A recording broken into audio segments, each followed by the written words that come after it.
41 délibérations ont été votées aujourd'hui à l'Assemblée de la province Nord. Avec une épargne brute 2024 négative et un taux d'endettement proche de 90%, la collectivité a un budget supplémentaire à la baisse en 2025. Il s'élève à un peu plus de 45 milliards, une diminution de 5% par rapport à 2024. Ce budget supplémentaire sera réparti comme suit.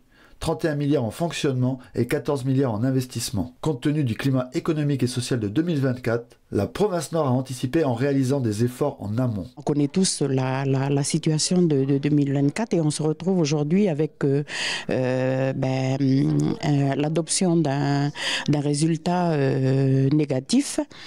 Donc ça, c'était prévu, hein, puisque lorsque nous avions voté le budget budget primitif, on avait anticipé. Cela nous a permis de puiser sur les réserves de la province de manière à ce que ce budget ne puisse pas être déséquilibré, tant au niveau du fonctionnement qu'au niveau de l'investissement, de continuer à financer les priorités de services à la population, que ce soit au niveau de la santé, de l'enseignement, mais également au niveau du développement local, de l'aménagement.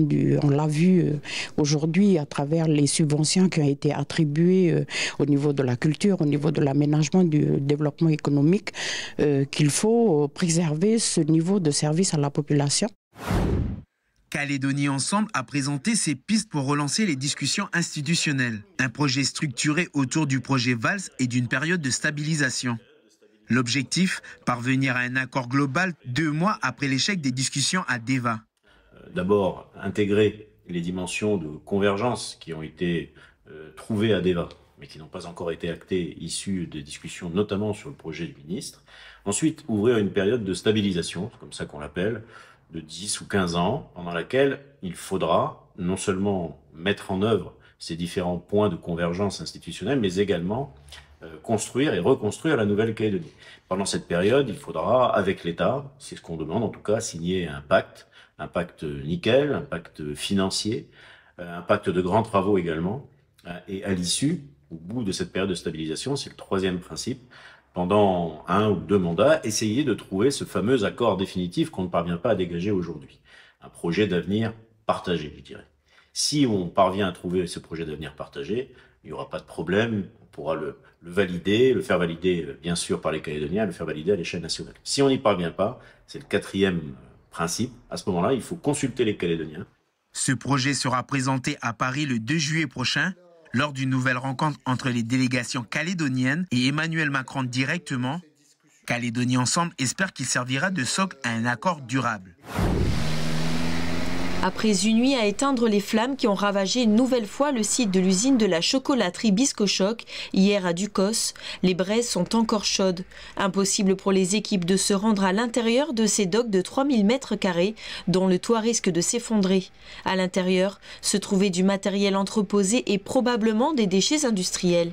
Ce matin, les pompiers étaient à nouveau sur place pour surveiller le lieu et éteindre les endroits chauds. Nous continuons à mettre en place des lances tout au long de la journée afin de refroidir l'ensemble des 3000 m² en vue d'éteindre totalement l'incendie dans les heures, voire les jours qui suivent. Sur ce type d'intervention, c'est toujours très compliqué et très long, parce qu'effectivement, ce sont des structures qui sont, comme je disais, métalliques, et ça veut dire que pour la protection du personnel, on ne fait rentrer personne à l'intérieur. On ne peut pas aller chercher l'incendie. Donc c'est des extinctions qui se font par l'extérieur principalement, et qui du coup, une fois que le bâtiment s'affaisse ou s'effondre, vont prendre beaucoup de temps jusqu'à ce que les tôles et les poutres et autres soient dégagées et qu'on puisse réellement atteindre les derniers points chauds. Donc on s'attendait à une intervention longue, et pour l'instant ça reste dans ce qu'on prévoyait effectivement.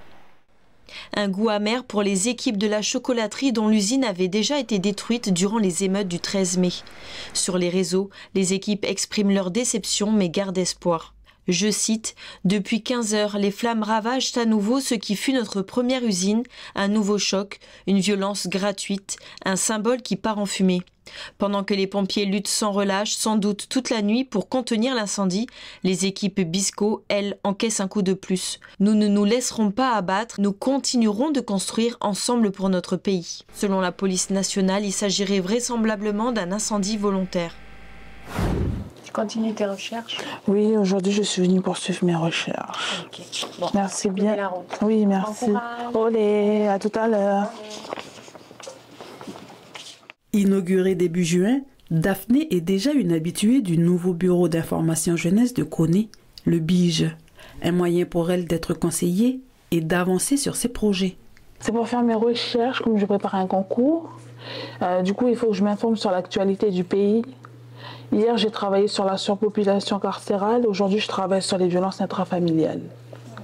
En arrivant, il faut remplir une fiche de renseignement. Elle permet une meilleure connaissance de l'intéressé et surtout d'avoir un accompagnement personnalisé. Les jeunes sont accueillis par différents professionnels. Des professionnels de l'information qui sont là en fait pour accompagner la personne dans sa démarche, dans sa construction de parcours.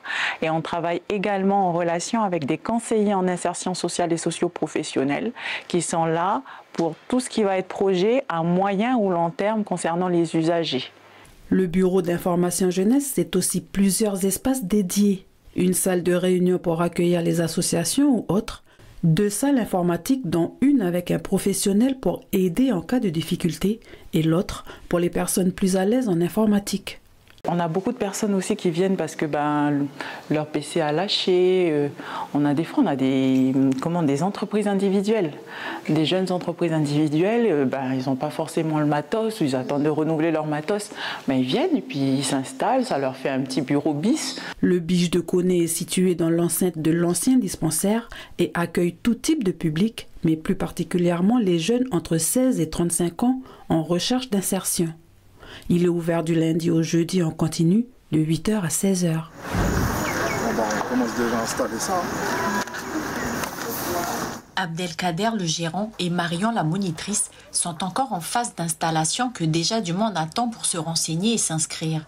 C'est une nouvelle structure qui s'installe dans le village, une auto-école. C'est bien, ça permet aux gens et puis même nous d'ici de faire sur place et puis de ne pas aller sur Pointe-Dimier ou Koné. Les conditions dans lesquelles les élèves de Yengen vont travailler, ça va être des conditions similaires à notre auto-école qu'on a à Nouméa, où on met à disposition des smartphones qui vont servir de boîtier réponse et ça va nous permettre de connaître leurs résultats, leur progression, c'est-à-dire faire un suivi pédagogique. À Yengen, son ouverture est très attendue. Entre l'éloignement des structures et les tarifs, dans le Nord, passer son permis de conduire relève d'un véritable challenge. Ils nous ont beaucoup arrangé, quoi. On peut payer en 2 fois. Et du coup, c'est quelque chose de bien pour les jeunes et les moins jeunes aussi, ceux qui veulent repasser, ceux qui ont échoué. Pour accompagner sa population sur ce parcours, la mairie de Yengen a décidé d'ouvrir une auto-école solidaire. Avec un forfait code à 15 000 francs au lieu de 35 000 francs en tarif normal, Abdelkader enregistre plus d'une vingtaine d'inscriptions en quelques heures. On sait que le code, ça peut coûter cher déjà en inscription sur d'autres communes. Donc ça, c'était vraiment une volonté de la part de notre équipe chez Archipel. Et on sait qu'une fois qu'ils ont mis un pied dans l'engrenage, après on peut les amener vers la finalité du permis avec plus de facilité. Comme tu as le code, ce qui veut dire qu'avec nous, tu vas enchaîner directement sur la conduite. Okay. Là, nous, on a commandé le véhicule. On l'aura courant juillet, donc tu pourras commencer les conduites au mois de juillet. Objectif pour la municipalité, favoriser l'insertion sociale et professionnelle de sa population. Pour ce faire, un partenariat est conclu avec la structure Archipel, présente également dans les communes de Thio et Ponériouin. C'est un chemin classique, on s'inscrit, on fait le code et on fait la conduite chez soi. L'idée, c'était vraiment d'être au plus proche des populations pour vraiment les mettre dans un confort. Et derrière tout ça, c'est que grâce à ça, on pourra empêcher, ou en tout cas à notre petit niveau, la conduite sans permis. L'installation et les inscriptions se poursuivent ces prochains jours pour un début des cours courant semaine prochaine. Si je vous demande quand remontent vos premiers souvenirs, vous parlerez peut-être de Noël de vos 7 ans, éventuellement de vos vacances d'été à l'âge de 6 ans, ça n'ira pas plus loin. Pour tout ce qui concerne la période des premiers pas, des premiers mots, c'est tout noir. Ça porte d'ailleurs un nom, on appelle ça l'amnésie infantile. Sous le poids des plumes, c'est le spectacle que propose la compagnie française Pyramide ce week-end au Théâtre de Lille. Un mélange de hip-hop, de jeux burlesques et de théâtre corporel. Sous le poids des plumes a vu le jour en 2020, du coup il a 5 ans ce spectacle. Il a pu tourner dans toute la France entière et à l'étranger. C'est un spectacle qui traite entre autres des souvenirs surtout ceux du chorégraphe Fouet Kouchi. En fait, il a dû à un moment donné de sa carrière de danseur se remémorer en fait ses souvenirs justement de jeunes danseurs pour retrouver une passion, en fait, une flamme qu'il avait un petit peu perdue. Et ça lui a permis de pouvoir recréer, de pouvoir se relancer dans la création. Et voilà, il en a fait un spectacle. Il y a 4 danseurs issus de la compagnie, issus de la région en fait, autour de Rochefort. Et il y a également des danseurs extérieurs. Parmi les danseurs extérieurs, on retrouve Fabio Labianca, danseur et performeur spécialisé dans le breaking, et Melinda Espinosa, danseuse, acrobate et comédienne qui s'est formée en Suisse et en Espagne. Des talents divers qui nourrissent l'identité du spectacle. Pour le chorégraphe, c'était important d'avoir une représentation de chaque gestuelle avec lequel il avait connecté dans sa jeunesse, au long de toute sa vie. Et donc du coup c'est à travers plutôt de la danse debout, le power move, aussi une danse un peu plus hybride et le breakdance. Au-delà de la performance sur scène, l'objectif est la transmission de la culture hip-hop. C'est une des vocations de la compagnie Pyramide. Depuis près de 25 ans maintenant, elle forme des jeunes danseurs de divers horizons dans son école qu'elle a créée, mais aussi à travers des ateliers. Benjamin Midonnet en anime depuis plus de 17 ans maintenant dans les écoles ou les quartiers, et Mounir Karfa, lui, intervient en milieu hospitalier ou pénitentiaire. C'est dans cette optique que les danseurs vont animer un masterclass au Rex samedi matin. C'est très bien de se présenter sur scène, mais c'est beaucoup plus important de transmettre cette culture, car c'est vraiment une culture de partage, d'échange, de transmettre ce qu'on a appris. On a chacun sa patte, on a chacun sa vision. Et pour ma part, ça m'a énormément apporté. Je ne dirais pas sauver la vie, mais presque, en sachant que ça soit dans la vie familiale ou autre, c'était assez compliqué. Et je me réfugiais dans cette culture, dans cette salle de danse, dans la salle du temps, pour extérioriser tout ça. Et ça permet vraiment de tout relâcher. Ce n'est pas la première fois que la compagnie Pyramide vient au pays. En 2019 déjà, à l'occasion de son spectacle Sur le fil, elle avait proposé des ateliers chorégraphiques aux enfants des squats de Nouville.